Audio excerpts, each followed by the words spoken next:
Well, good evening. It's good to be back with you again. And we got Heidi Hollis on board from her recent late night coast to coast appearance. What you said was 6 minutes notice or something like that. Or Yeah, just like with our show, even, sometimes guests have reasons they have to cancel. And I got 6 minutes notice and I was just about to go to bed. I'm like, wow. But I did tell them I wouldn't mind being a last minute fill in for them. Well, they took me up on that offer and had a really good show. Got to talk about my Jesus is No Joke book and Hat Man experience stuff and, talk about the end of the world. It was pretty cool. I had a good time.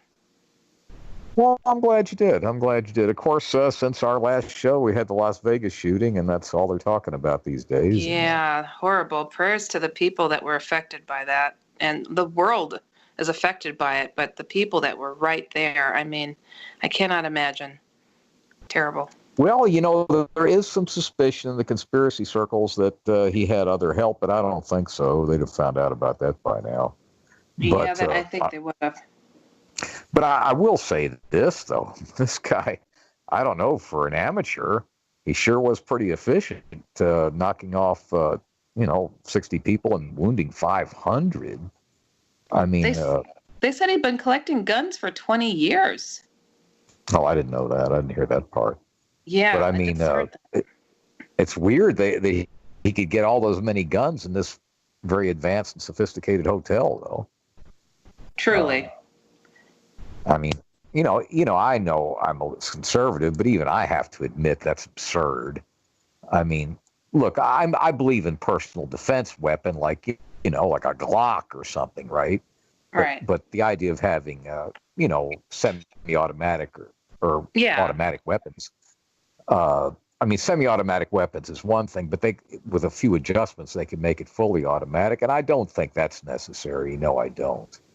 Well, that's the big debate out there, though. It's like, if you take those away from us, you'll take everything away from us. So it's who needs such a gun? I don't. I mean, not even to kill a deer, for crying out loud. Well, no, you don't need that.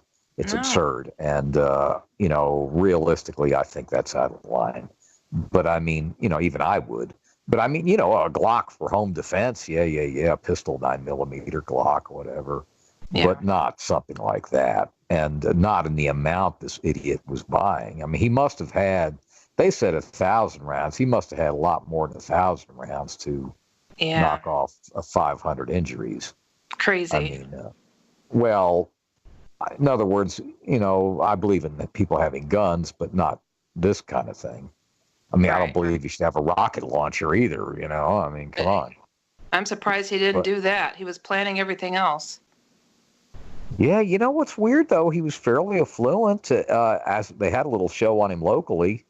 Millionaire. Because he was. I mean, he had an apartment complex in Mesquite, Texas, and weirdly, he lived in Mesquite, Nevada. And it's an odd name like that. But what I'm saying is they showed the apartment complex. He was the sole owner of it, and it was very nice. That didn't come cheap. And so he wasn't hurting for cash. As a matter of fact, I heard, Heidi, he won $40,000 at the casino the other night. Goodness. Well, he was a high gambler, big stakes kind of guy. So. High roller kind of guy. Yeah, one of those people. Yeah, but it isn't like he had a bad streak and went crazy, because, I mean, this took a lot of forethought to, buy all these guns and bring them up and organize a casino effort. True. I mean... So, besides, who cares whether you lost your butt or not? I mean, come on. That didn't have anything to do with a bunch of country western concert attendees. I mean, I don't see where that would be an excuse for murdering all those people. But crazy. It's weird to me when they try to categorize if this is domestic terrorism or what it is, and people wonder why that's so important. But if it is a form of terrorism, my understanding is the federal government will compensate the victims to an extent, much like 9/11 victims. They won't find a terrorism, believe me. Well, domestic terrorism, like Timothy McVeigh type of stuff. Well, I mean, it depends on how you define it. I was thinking in terms of, Muslim terrorism or something like that. But... Yeah. Did you hear ISIS claimed responsibility. I don't know if that was did. fake news or what. I'm like, don't think so. No, they did. But I mean, that's kind of besmirching their credibility, I guess. I mean, Yeah. Well, it's kind of idiotic. This guy his brother said he had no religious connection at all of any sort, Right. So his brother was weirded out. I mean, he said he was kind of a quirky guy. Yeah. But not that abnormal. I don't know. I mean, Heidi, you could believe anything at this point. I mean, Yep. The woods are full of nuts, and it doesn't have to do with politics. Obviously, this guy wasn't hurting, and well, he's an accountant, made a lot of money, all that, owned properties. Just a nut. And, there may even be a connection with demonic content, I mean, Yeah. Demon possession does exist. Who knows what's out there. True. But it was sad. But, boy, they said, I did hear tonight, though, they said that down the strip, it was like a ghost town, man. Gosh, cannot imagine. No, I can't really. It really is. That's some sick stuff. But anyhow, I'm surprised someone said it wasn't Trump's fault or something, I mean, everything else is. But oh, boo-hoo. Trump. Well, I'm not the greatest Trump supporter, but I mean, Geraldo Rivera. I don't care what your boss Joe said. I don't care. What did he say? What did he say? I didn't hear it. Joe was trying to stick up for the liberals and all that. What? See, yes, Joe is turning into a secret anti-Trump guy. I knew he was a nice guy. Well, I know. I think Joe, he's starting to almost sound like one of you guys. Oh my! But no, I mean Trump is a quirky character, yes. But Geraldo Rivera really did tweet that he didn't see anybody dead down there in San Juan and all that. And, I know that Geraldo Rivera doesn't have a helicopter to cover one end of Puerto Rico to the other, all 400 or 500 miles of it. I mean, no, neither does Trump. Maybe he was going to open up Al Capone's vault again and really discover something this time. After that, I don't believe much with him. Well, the idea being, though, is that, the logistics and getting everybody squared away in Cuba, I mean, in San Juan, Puerto Rico, and Puerto Rico as a whole, that island's a big island. It's hard to do. You've got, rural people. I mean, look, Heidi, it'd be hard to take care of rural Arkansas, let alone a rural Puerto Rico. And an island, they made fun of him for saying it's an island and all that, but it is an island. It's not like driving stuff from Dallas to Houston. It's not like that. I mean, and these poor slobs are living with, basically decrepit infrastructure and stuff. So, I mean, you can't just remedy everything like you could in Houston. It's not that way. But anyhow. Well, I could, what do they say? Only 35% of Puerto Ricans have their cell phones working, and they have all of this equipment. This is the thing that gets me. Trump said everything was so highly organized and it's going well, but it turns out no one can get a phone call to help organize the distribution of the stuff. So truck drivers weren't coming in to distribute. We've got to go to our break, so we'll be right back. Well, it's good to be back with Heidi. We've got Tim Swartz on, who's my second favorite guest of the group, and it's good to have you, Tim. Second favorite? Yeah. Did you hear that, Tim? Uh-oh. We lost him. Tim is gone. Well, he didn't hear it, so there. He didn't hear it. He was disgusted and hung up. Oh, well, that's the way it goes. Jeez. No, he's still here with us. I feel his presence. Knock twice, Tim, if you can hear us. Well, I don't know. Joe had him on earlier. I think Joe just snatched him off the side. Could you check on your computer on the side? Because I don't have access to one, and I know you do. Are the Yankees losing more than 3-0? Well, the idiots! I knew they were due to lose. Let's see here. My computer's actually. I knew they were due to lose because they'd beaten the Twins like 10 straight games or something. I knew they were, just by luck of the draw, they were due to lose one. Let's see. It says Minnesota Twins, New York Yankees. Twins have 3, Yankees 4. Get out of town. You're not telling me that to make me happy, are you? No, I believe this is live on ESPN, and it says, here, let me get the live update just to make certain. Yeah. They said 3-4, I'm assuming. Okay. Well, did the Yankees have 4 runs, or do they have no runs? Am I looking at this right? I don't watch baseball that much. Yes, but I mean... It says Twins 3, Yankees 4. Yeah. Golly, Bill. Holy mackerel. That's wonderful. That's a miracle. Bottom of the second. God, well, the Yankees must have scored 4, but I never figured it would happen. Because, see, what had happened, Heidi, is that poor Twins have lost so many games straight to the Yankees, it's almost a joke. And I figured they were due to lose one, see? And this is the wild card playoff game. And this is an important one to lose. It isn't like, being down 1-0 in a series or 4 or something, or best of 5 or something. Yeah. At any rate, I'm glad they scored 4 back. But that's crazy. But we still don't have Tim Swartz, though. That's the weirdness. Well, let's see what... he's still online with us. And yes. Joe says he warned us that he was having issues. Okay. Well, that's okay. Yeah. That's all right. That's all right. But he'll be on eventually. But no, Heidi. Now here's another news piece that we didn't have time for. Yeah. Is in Argentina, a town named Corrientes. Now this is in the latest UFO sightings. I get that on my email every day. Mm-hmm. And supposedly now the Argentinian police have a photo of an alien being as it was harassing the local residents of Corrientes, Argentina. Now. I got to look at the story. I didn't get to vet it because how could I anyway in Argentina? But ostensibly, they're photographing aliens in Argentina. So I mean, I don't know. But I thought that was interesting little news. Yeah, and usually latest UFO sightings is usually a pretty darn good website. I mean, they don't have a lot of shaky stuff on there. Oh, get this. I told you all these fat people were running around Vegas when I was up there in August. Oh, you're right so awful. Well, look, fat's fat. It doesn't mean they're awful people. It just means they're fat. Okay, we got Tim. So you can stop insulting people. Now, Tim, do you think calling people I'm here. Fat, you can insult me. Well, now, Tim, I told this woman that when I was up in Vegas in August, that there's a lot of fat people running around. Now, that isn't like it's the worst thing going. If they're fat, they're fat. They know they're fat.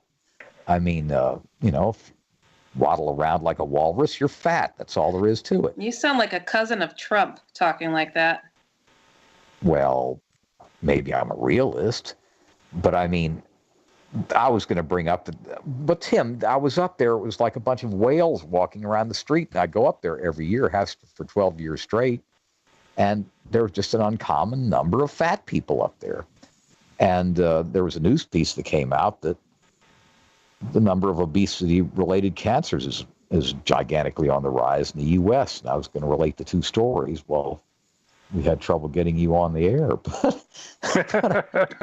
how can this Heidi character think that's some kind of a bad thing to mention, that people are fat? I mean, if they're tall, fat, whatever they are, I mean, is what they are. I mean, it's just not that's cool. That's a hard one to respond to.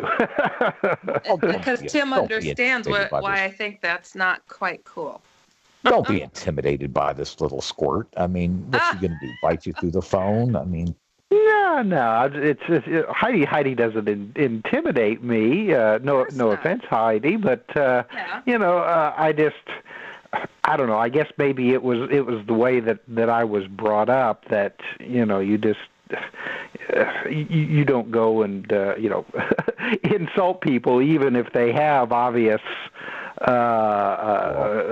situations, conditions, things like that. I mean, thyroid conditions even. Yeah, well, I mean, after I reached a certain age, I've had a lot of trouble battling that what is it, midlife bulge or Dunlop's Battle disease. of the bulge, yes. Yeah. Well, we always call it Dunlop's disease. Overweight. Yeah, but we're not talking about being a few pounds overweight. We're talking about just people that are grossly obese. I mean, the middle-aged paunch thing is a well-known phenomenon, but not. But I'm talking about just a bunch of people that were just truly surprising. But at any rate, it was just a weird collection up there this year. It really was. Well, I was just reading something the other day talking about various kinds of ailments that could be caused by parasites, viruses, things like that. Diabetes included, and not being able to control your weight. Of course, now. Then again, I mean, I like everybody else. I mean, I'm sure that you've been to, say, like a Chinese buffet and see people come in and just, load their plates to overflowing. I know. So I mean, I can't go and respond too much about people like that. But Tim, I don't mean to interrupt, but it's kind of funny because we have a character on here who's my. Well, he's my pseudo-brother-in-law. We mentioned him. He's a very sinister character that's kind of a refugee from a Stephen King novel, and Heidi knows of him. And he's telepathic, everything else. And he's the only one I've ever seen that was ejected from a Chinese restaurant for eating too much at the buffet. Oh, my gosh. Now that's pretty bad when you get thrown out of an all-you-can-eat buffet. He was. Bart, my business partner, was with him at the buffet, and the Chinese guy said, "You leave. You too fat. You leave. You eat too much. Get out." Wow. That's not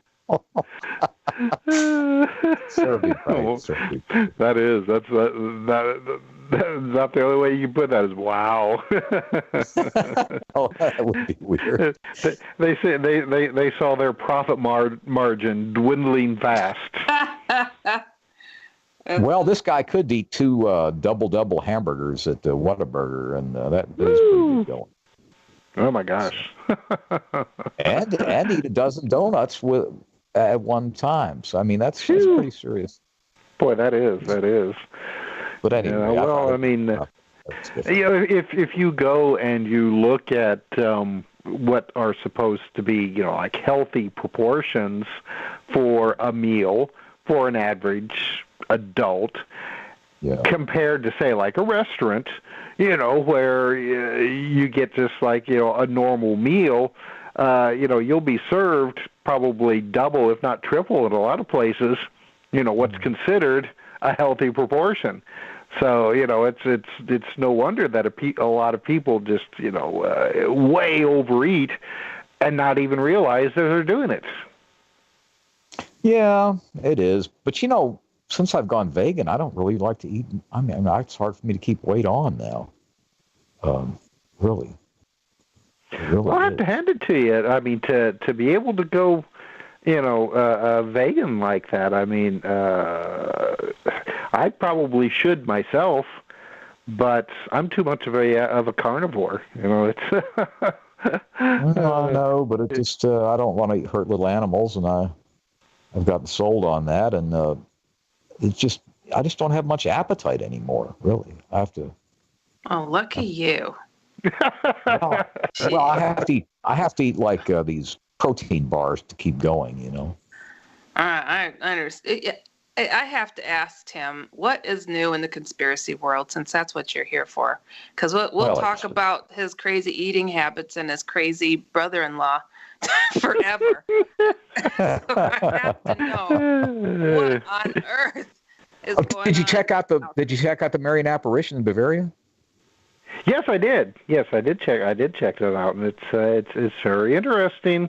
And again, it's like I said to you over the telephone. It's just anytime that I see apparitions like that, or or situations where statues will start crying or bleeding, it just always makes me wonder if there's not something going to happen in that area in the near future. I mean, because you saw that at like Fatima, and I can never pronounce the one in Yugoslavia. Medjugorje. Yes. Even though the war managed to stay away from that location, I mean, it wasn't too long after those kids had the visions there that the horrible war broke out. So it's just it's almost like all the people seeing the the Mothman, or like the flying creature up in Chicago or over this past summer. And it just always makes me think if that's not and Heidi, you know that. I mean, you're there in the area. I haven't come across these people that are witnessing this. I have to say, I've gone around trying to find if anything is up. And I'm like, I don't see how they're even seeing the freaking sky in this city, because the lights are so bright, and you barely could see out from the city lights and the buildings. So it's I don't know. I don't know how they're spotting this stuff, but I figure if they offer sacrifice, perhaps they'll swoop down. I don't know. Well, people have pointed out that like the original Point Pleasant sightings, there in West Virginia, that people were seeing this strange flying creature for quite a while shortly before the Silver Bridge collapsed and killed a bunch of people, sending them into the river. So there's been the speculation since that time that it could be almost like a harbinger, like a paranormal type of creature that harbins some kind of disaster. There were reports. Gosh, where was it? Was it Minneapolis, where there was a bridge that collapsed? That I don't know, it was maybe about 10 years ago or something. But there had been reports, supposedly. Now, of course, I did not run across these reports until after, this disaster, that people were seeing, again, some kind of, like flying type of creature. I mean, they always call it a Mothman, but actually it's just, it's more like humanoid shape with bat wings rather than a moth. So, well, not all the Marian apparitions, though, are not necessarily around, foreboding events necessarily. The Fatima one, because I mean, the World War I was already going on at the time, right? But I don't know. But it's the Vatican Observer there, and the thing that got me about it, Tim, was they did have a bunch of people experience the odor of sanctity out of that crowd, and several hundred experienced it, and could very well have validity. But well, I'm always those types of miraculous events have always fascinated me. Especially because they all seem to. There's a pattern almost on how they occur, and the types of people that end up being involved with them. There was the Guadalajara Marian apparitions that really haven't got a lot of play since they happened in the 60s. I don't know. Are you familiar with that one? Not much, no. Well, it was the same situation where it was like a group of children who had this visitation, and like the others that involve children. I mean, they would go into almost like a trance at the same time, and they wouldn't even have to. They wouldn't even have to be. I don't mean to interrupt, Tim, but we're just about at the bottom of the hour break. We might get right back to those right after. That's one I really hadn't heard about. I'd heard of all of them, but I mean, there's like 10 or 15 going on at every time, any given time. Oh, but, yeah. Tim, we'll take our half-hour break, and we'll be right back. We'll be right back. Well, it's good to be back with you. And I didn't mean to interrupt Tim, but we were just coming right to the bottom of the hour break. But this Guadalajara apparition, I wasn't familiar with that in the '60s. Yeah. Well, again, I'm not quite sure if it was Guadalajara. That's the name that came to mind. But this took place in the 1960s. But these children, they would. Even if they were in different locations, they would go under a trance at the very same time, and then leave wherever they were and meet at a central location, and then have their vision. And in fact, there was, I guess, film taken of these kids. Supposedly that they were looking at Mary in the sky, and they would be like bent over backwards, with their heads almost touching the ground, and then they would run backwards to follow this visitation. It was. That's like a scene out of The Exorcist. Very, very much so. Very, very much so. And I mean, they definitely were having some kind of, ecstatic vision. I'll have to check my files a little bit more closely to see. I don't know, Tim. I really don't. I know most of them, from the research I did, but the only ones I really highlighted in the book were the ones that were absolutely, approved by the local bishop or the church as a whole. And, in other words, I excluded the ones who were not. And, but that's wild. But, gee. Well, like I said, the International Marian Research Institute that the book's on, the bibliography on 2010 they told me that there's about 10 or 15 under study at any given time. So, I mean, there's all kinds of variables, I guess. It'd be interesting to see, and again, I've got files on this, just like when was the earliest appearance. It was 40 AD. 40 AD. Yeah, 40 AD. Does it follow the same pattern as all the rest? No, through the years, because that's I'm always interested in in patterns and how. No, this is more of a personal revelation. See, it's these group ones that really fascinate me, especially groups of youngsters. Well, it does highlight lots of youngsters. It does. Not always, but it frequently comes to young children.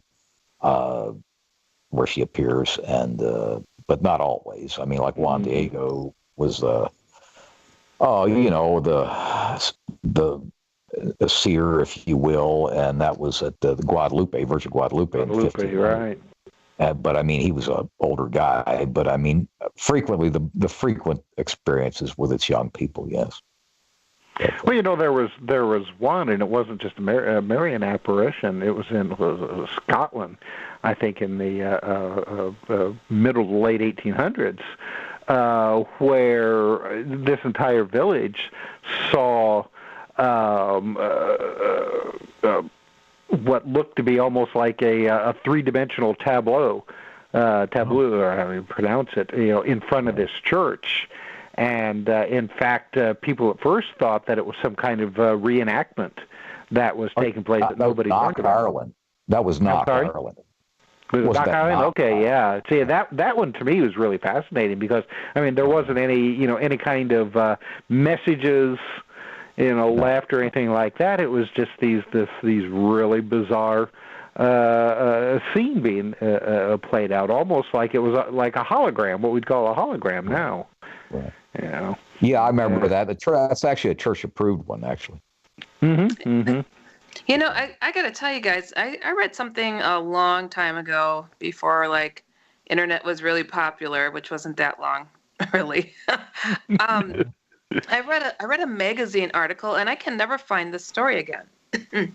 And it was somewhere in Europe, and this woman was sharing her story on an experience that she and her family shared, and she was coming home when she found her mother and her sister with their oh gosh, were they facing her? Oh yeah, they were facing her, and they're on their knees, and they were worshiping this image of Mary. And she's walking towards them, and she is looking behind them over the house and is watching a UFO project this image of Mary. And the mother and daughter are like, get on your knees, behold, Mary. And she's like, look behind you. There's a UFO doing this.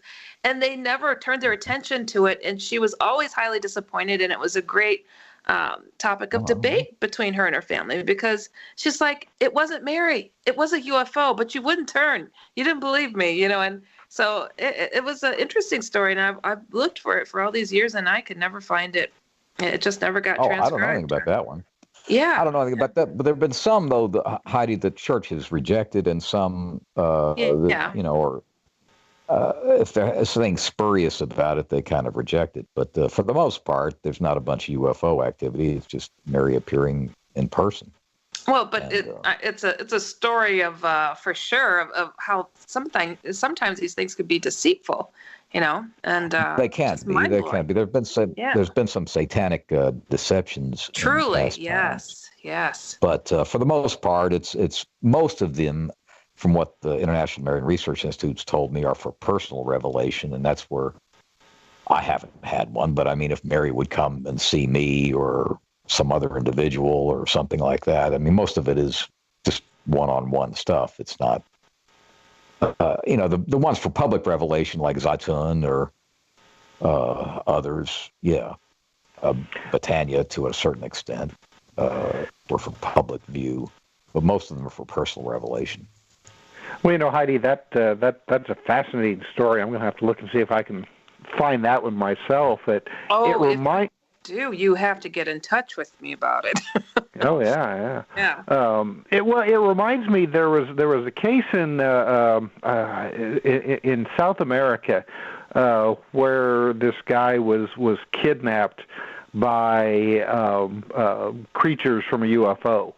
And they took him to what he said appeared to be like a cavern, or like some kind of underground structure, because he said the walls were made of rock and everything like that. And when they took their suits off, they were like little hairy guys, almost like small like trolls or Bigfoot types of creatures, except shorter than he was. And they were trying. They didn't speak English, and they wanted something from him, but he didn't understand them, and they actually beat him up a few times out of frustration. Well, then he said a figure that he thought was Christ appeared in the cavern and talked to him, but these creatures couldn't see what he was seeing. But they could tell that he was obviously, looking and talking at something. And this figure promised that he would help this guy get away from these creatures. And then he had like a blackout and woke up back close to the spot that he'd been kidnapped, but he had been missing for at least 3 days, and his relatives had called the police and thought that he was dead and the like. So yeah, I mean there is a history of like UFO sightings and then an association with various religious figures, and this guy he was Catholic, and even though this visitation he had didn't identify itself, as any kind of religious figure, this guy thought that it was Jesus, because apparently it looked like the traditional, I suppose, white Jesus, with the Caucasian looks and the long hair and the beard and all that.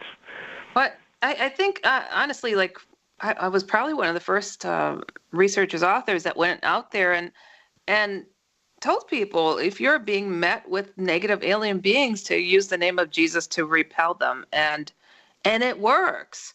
So it's fascinating to me that, and I've heard of Jesus intervening before when so-called aliens come around. It's like, a lot of people feel like, oh, they're not all bad. I'm like, well, then why did Jesus have to show up to help you out? Or why does the name of Jesus scare them? So it comes, it doesn't come as a huge shock, but hairy Bigfoot-like things, it sounds like some knuckle-dragging relatives of Kevin. Well, yes, actually, they were my relatives. He said it does. See, it's like some of those mafia guys or half Russian Irish people. I have some Denisovian relatives, but that's way big. An abnormal bone structure. See? Yeah, I'm just some kind of Neanderthal types, but the thing is, though, well, it doesn't mean we're evil. This means we're sloth-like. But I don't know. But Tim, what other kind of conspiracies are going on right now? Well, right now, Kevin, I'm kind of back into Nikola Tesla mode. I was out in Colorado Springs not too long ago, shooting for some episodes for an upcoming program that's going to be on the History Channel, dealing with Nikola Tesla, and I found out some new things, and the people involved with the show found out some new things for me, and so it just was extremely interesting. I was doing for the show like kind of like a presentation on the FBI files that had been released a couple of years ago, dealing with Tesla. And even though I was familiar with these files, I really had not had a chance just to delve too deeply into them. And so in preparation for this show, I had a chance to really read up on it and just found out just all kinds of fascinating things that have just like I said, just kind of renewed my interest. Of course, I'm always been interested in Tesla, but it's always exciting to find new information that I hadn't run across before, and new information and connections with people in Tesla that I didn't realize that there had been connections, and as well as government and and FBI chicanery involved with Tesla.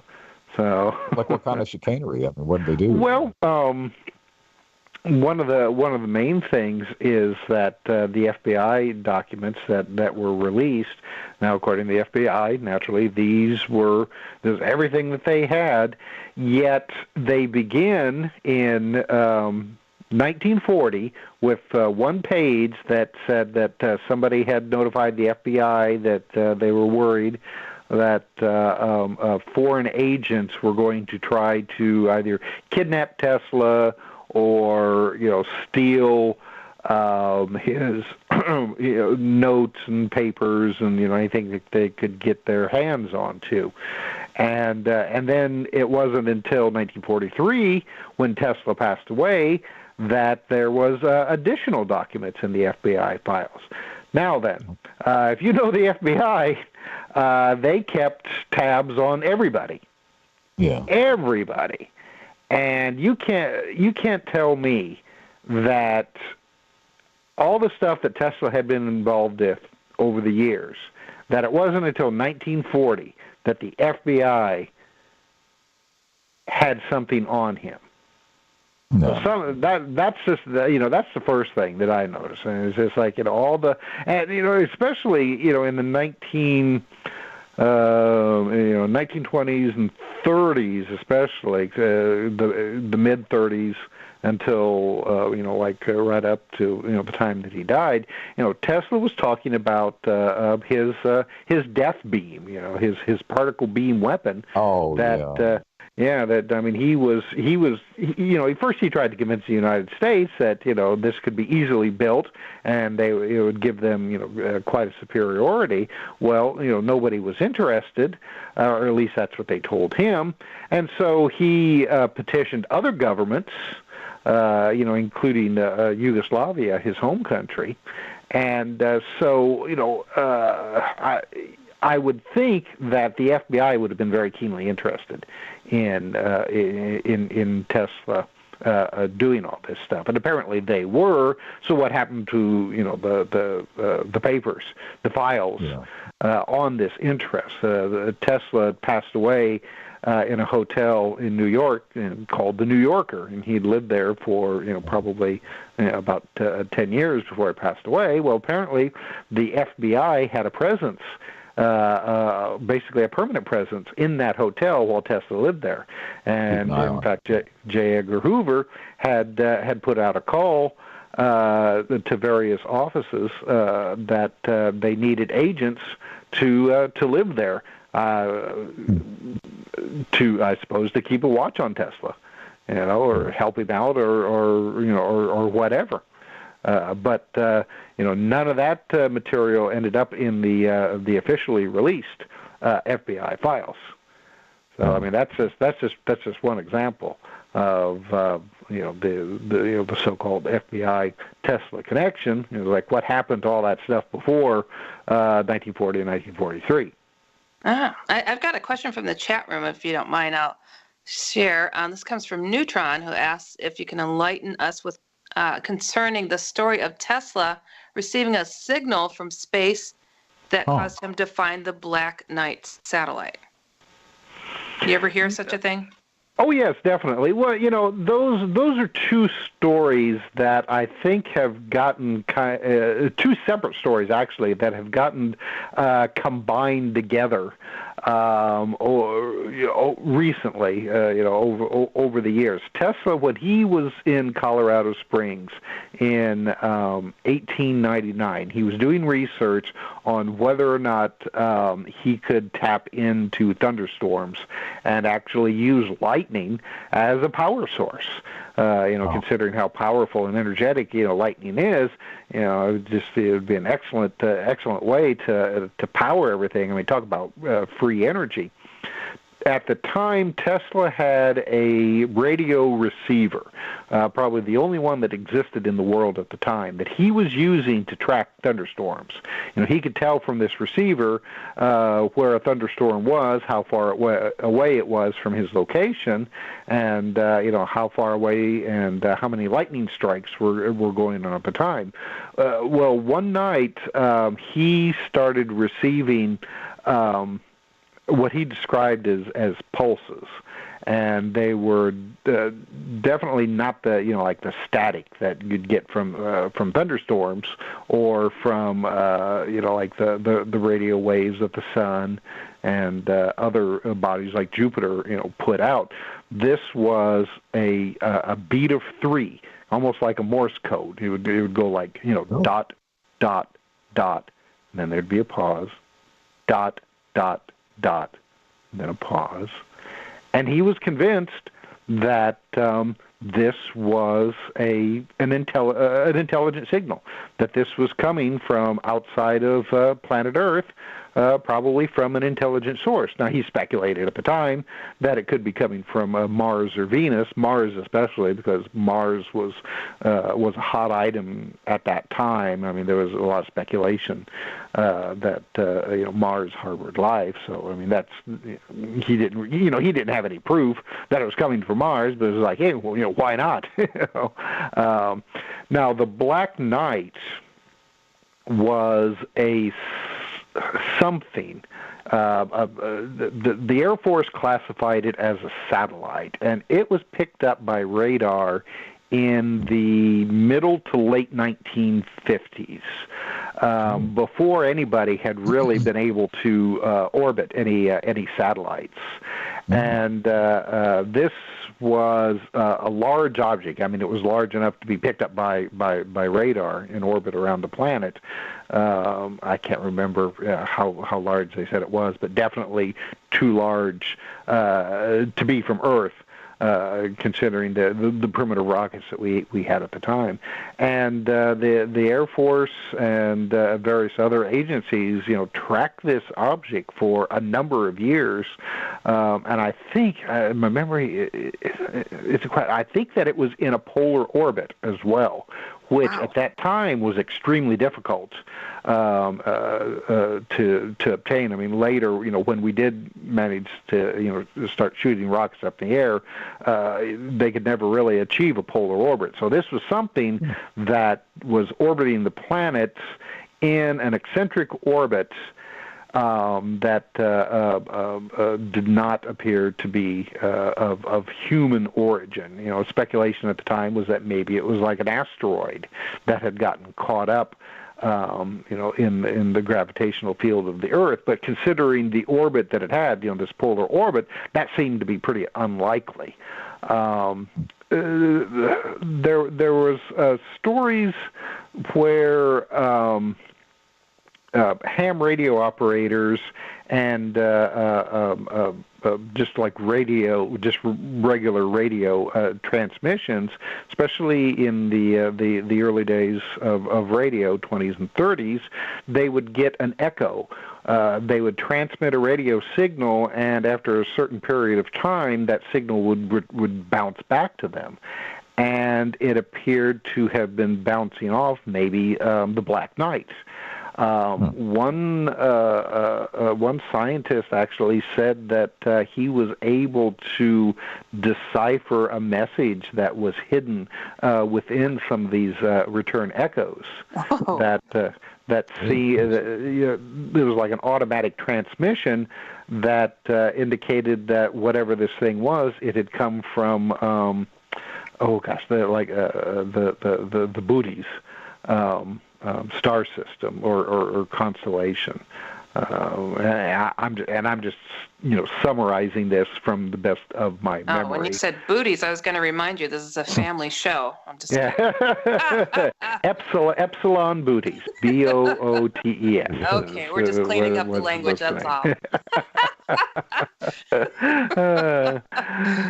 Wow. But the speculation was that possibly this is what Tesla had been picking up, but again, this is something that has kind of the speculations come about more recently, rather than something that was talked about a while back. So while it's both of these stories are interesting, whether or not they're actually connected or not is open. Well, that's pretty striking, all that information on that that ostensibly a satellite. Well, and the other weird thing about it is that after a certain period of time, it disappeared. Just disappeared. Wow. It just disappeared, yeah. So once again, and of course, this was at the height of the whole UFO waves that were taking place. First starting in the United States, and then spread out over the rest of the planet.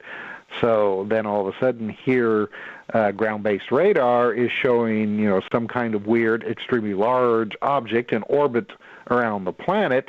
And, of course, some of the speculation from, like the UFO researchers is that, this is maybe some kind of a mothership, that had parked itself in orbit, and that's where the flying saucers were coming from. I suppose that's as good an explanation as any. Are you still getting a lot of that stuff from the Heidi's neck of the woods up in Chicago, the Mothman thing? Is that still getting reports of that coming in, or? Oh yes, yeah. Well, if you go to the website Phantoms and Monsters, that's a really good source of information because the guy who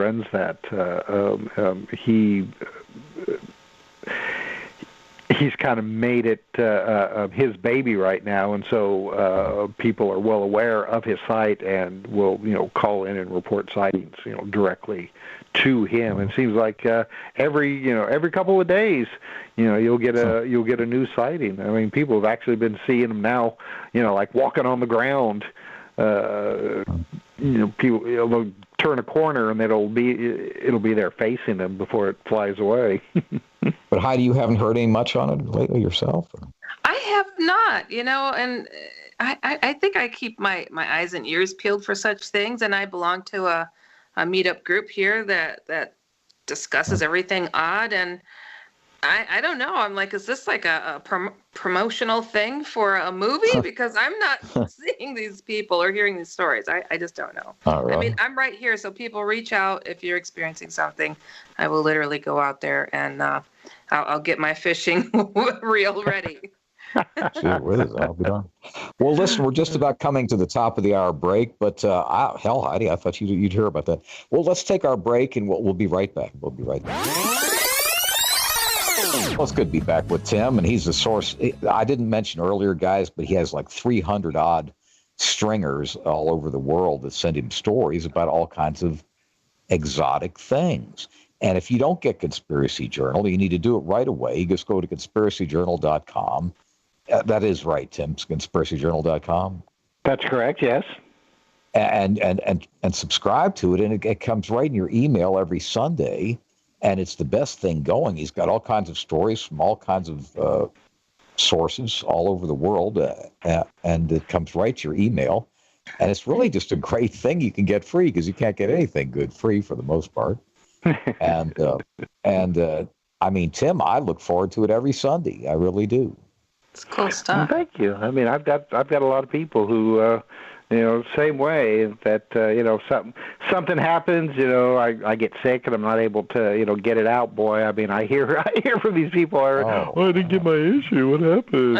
Well, almost invariably you get it on Sunday, though, and it's enjoyable and all kinds of good and varied topics. And I don't know. Now, Tim, I don't know what the latest is going to be on. I do wish that you would investigate the Democrat conspiracy thing to undermine Trump, because I mean I know he's an idiot. Of course he's an idiot, but the news media is completely organized against him, and I wonder if it isn't just a pile-on kind of a thing, or whether it's more sinister. I don't know. In other words, the man doesn't need. Yeah, I'm sorry.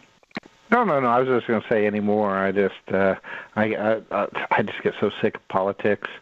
Amen. I just want to stay out of it, because it's just like, I mean, the same thing was going on when, Obama was president, or George W. It's just like everybody always wants to, pile on to the guy in charge. Doesn't matter if he's an idiot or, if he's, really good at what he's doing.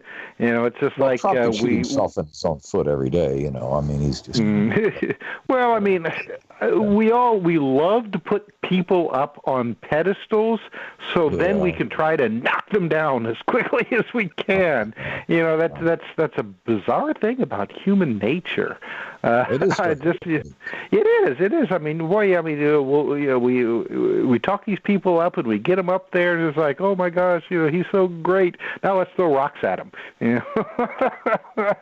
Oh, I know, but I mean, he's a little extreme as far as shooting himself in the foot, man. I mean, he maybe he doesn't have any feet; they're all gone. I've got some cool questions for you, Tim, in the chat room. And this first one, I gotta give my hats off to this person. Oh, I didn't catch their name, but they said, "Hey Heidi, can you ask Tim what he thinks about the shadow people?" Now, people, that's my baby, so I'm curious too, Tim. Just roll through it. Come on. Mm-hmm. Wow, that's it's a fascinating topic, and it's I don't really have any firm conclusion. Of course, I always try to steer clear of making any declarations of beliefs or or saying that yes, this is definitely what's going on, because we just we just don't know. I do believe that people who have these experiences are having actual experiences. I mean, it's like people see ghosts or UFOs, or the majority of these people, I think, are correct that they're not trying to spin a story or to get publicity, because you can always tell. You really can. Yeah. You can tell the people who are trying to feed you a line or something like that. Right. I think one of the most interesting theories to me that somebody suggested to me one time was that the shadow people are actually people who live in other realities, other dimensions, parallel worlds, whatever term that we would have for, some kind of unknown realm that exists fairly close to our own, and that we're seeing almost like a blurry window, so to speak, at certain times, certain locations. Yeah. I've heard that theory before, and for me, it doesn't fly, because these things come and pounce and attack people, and they have glowing red eyes. And once those puppies look at you, you're pretty convinced they're there in the here and now. So it's like, but I have heard that, but they can slip in between different dimensions. So it's just one of those odd things. And I've got another cool question for you. I'll take that answer, because it is one of those things that if you haven't seen it, how do you believe it? How do you know? So I get it. Okay, this is an interesting one. If could any of the sightings of the Mothman be a prank, a hologram of some sort? And then this is a good follow-up question saying, if there's any major conspiracy that you wholeheartedly believe is totally fake. Well, okay. Let's address the Mothman. The idea that we're dealing with a hoax. Yeah, I mean, sure, it could be a hoax. As for the idea that it's some kind of hologram, boy, I'd sure love to have that technology if that's around. I usually stay pretty up on like electronics and things that you can have available to you, but I haven't seen anything that could really have that kind of projection, realistic projection, that it could actually fool people like that. I mean, you've seen the things, and now it's October. You're seeing all these great things coming out. These projections that project ghosts and witches.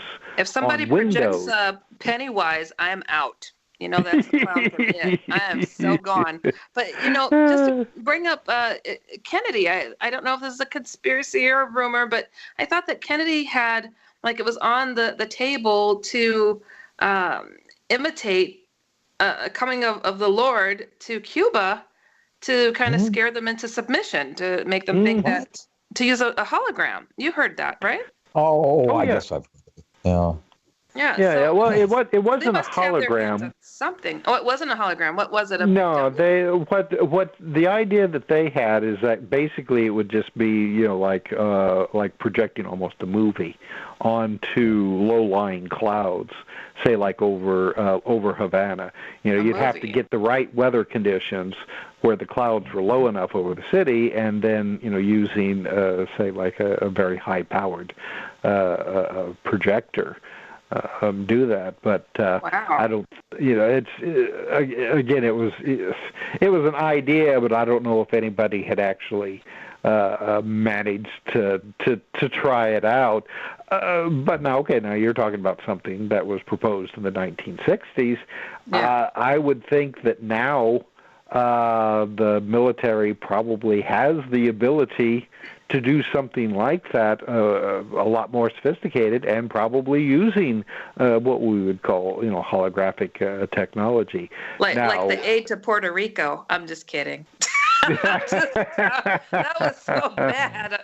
Oh, that was so bad. Okay, I'm sorry. Well, now look, thing you ought to look into these monkeys about is these leftists, because look, Trump there's 10,000 people mucking about down there, but I mean, Tim, this is a rural island. It's not like driving stuff from Dallas down to Houston in the hurricane. It's not like that. I mean, there's a lot of logistics involved. These guys are barely hanging in there with their infrastructure, so obviously they've got a lot more problems in bringing aid to these people. Oh yeah, exactly. But I will have to say that Trump really lacks the finesse to deal with the situation, and with say like the mayor of was it San Juan, yes. Puerto Rico. I mean, it's these kind of situations where you just kind of have to hold your tongue or hold your tweet, so to speak, and yeah, and I'm say, gonna send him some finesse shampoo that might help him out. Yes, but the governor of Puerto Rico was complimenting Trump just today. You people don't want to hear that, do you? I like that. I mean, when you're face to face with the guy, I mean, it probably and okay, now see, now there's a good example of that political finesse. While you're face to face with the guy, you don't go and say, hey, yeah, you're just stupid. But I'm just saying, you don't go and kick somebody while they're down and asking for help and saying, oh yeah, by the way, you owe us a bunch of money. Oh, that's right, you sure did. $70 billion in debt. My God, we could make them a people all millionaires if they just go away and declare independence and get out of our hair. I mean, my God. I mean, what kind of nonsense is that? Yeah, well, I mean, there's been a lot of people that says the same thing about Texas. Oh, Texas is a terrible place. I don't care about it at all. Oh. If things between New York and Virginia, I would want to live in it. But, except maybe Georgia. I kind of like Georgia, but that's different. I got another cool question. Okay. Let me finish just real quick about the you asked about the conspiracy theory that I definitely don't believe in. Yes. That the Earth is flat. And that there's a government or whatever conspiracy to keep it secret from the rest of us. Oh yeah, I'm glad you said crazy. that. I do not understand how this has suddenly became a thing again. I mean, even the ancient Greeks knew that the Earth was round. These stories that you hear about, like the crew of Columbus being afraid that they were going to fall off the face of the earth. Those are just myths. Yeah. Nobody, by Columbus's time, nobody believed that. And now here we are in the 21st century, and we've got these people saying, "Oh well, the Earth is flat. I don't see a curve." It's like, okay. That is crazy. I think somebody sat around trying to think of the stupidest conspiracy theory and see if people would buy it and see how far it would go, and it's going. This is another cool question. What is the government hiding concerning Admiral Byrd's Project High Jump in Antarctica? Well, now remember, we've only got 45 seconds. I know, but he could think on it. Yeah, well, I'll answer that one when we come back from our break, because that's I think so. That's one I can talk for the rest of the show on. Right. I'll sing a song until we go to break. Well, you sing too? I didn't know you had that capability. No, I don't. I can hum. That's about it. Well, now listen, Joe smart alecking me a minute ago, saying that I was an ancient critter. But do people still put alcohol on their kids' teeth when they're teething? Boy, I hope not. Oh, okay. Well, maybe that does date me a little bit. That's okay. Well, listen, let's go to our break, and we'll be right back. Our last break. We'll be right back. Well, it's good to be back with Tim, and time passes very quickly. But Heidi, you had some things set up with Tim for his answering, so I better turn it over to you. Yeah, well, the question was about Antarctica. And let's see if where is it? Oh, I don't see it now. But talk about. Yeah, I remember. What's going on in Antarctica? Let's do it. Oh well, the question was about Admiral Richard Byrd and Operation High Jump, which was this really bizarre military operation that took place right in 1947. World War II hadn't been over that long, and in fact, the Navy had been decommissioning a bunch of ships. They just didn't need them anymore. And then just all of a sudden, they went and called up this huge armada of ships, a submarine, an aircraft carrier, a couple of thousand men to do this Operation High Jump, as it was called, to go down to Antarctica during the Southern Hemisphere's summer, which would be our winter. And the idea was that they were going to look for like mineral deposits and to train soldiers in the event of the Soviet Union trying to attack the United States, coming over, say, like the Arctic region, like across Alaska or Canada or something like that.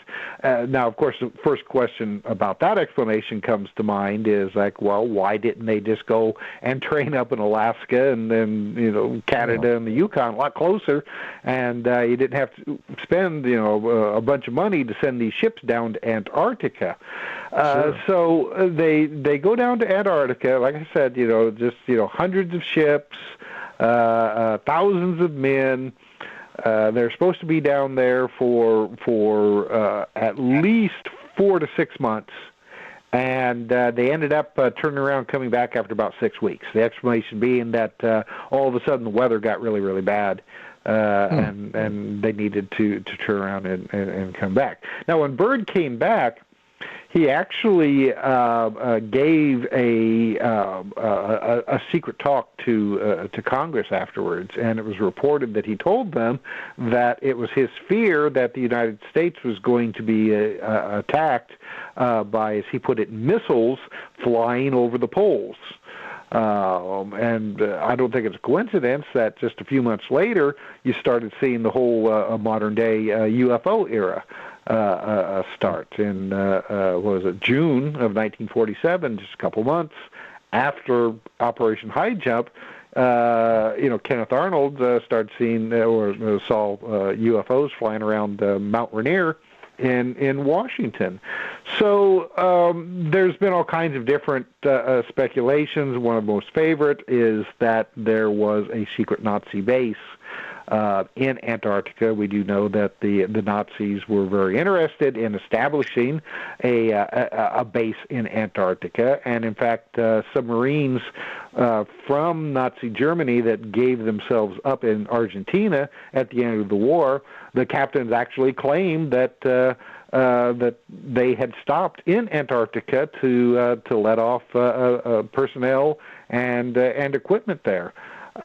So possibly that was what Operation High Jump was about, to go and check to see if these stories were true, and if they were true, maybe to go and bomb the heck out of this secret base. That did not appear to happen, though. I have seen a photograph from 1968 that seems to show a nuclear device being exploded over Antarctica. And of course, Antarctica is one of these locations where all the nuclear powers agreed that they would not conduct any tests. Yet somebody blew one up in 1968. So it's hard to say just exactly what was going on with Operation High Jump.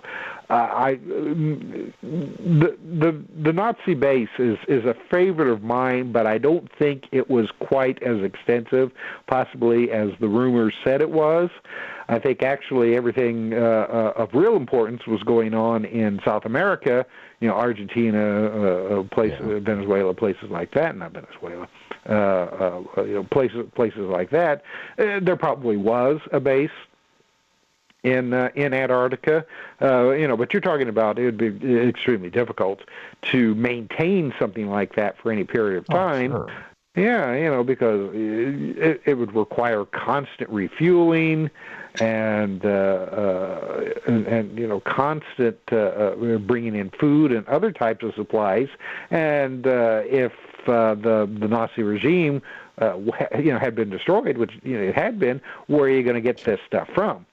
So I mean, possibly there was an enclave still there, and that may be why the mission was cut short. They got there and they just found a few sick soldiers, and that was about it. Yeah, that's probably true.